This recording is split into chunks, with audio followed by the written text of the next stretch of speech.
Hey there, good morning. This is Tidepool Tim.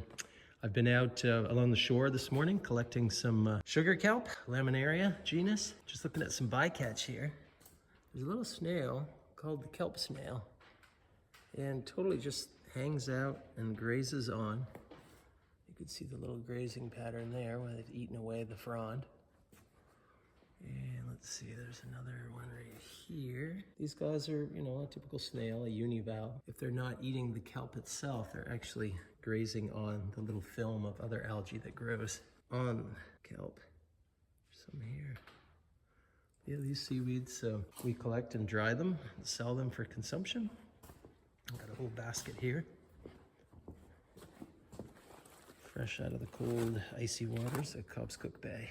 That is the kelp snail. If you find these in your seaweed you've ordered, perfectly natural, just part of the bycatch.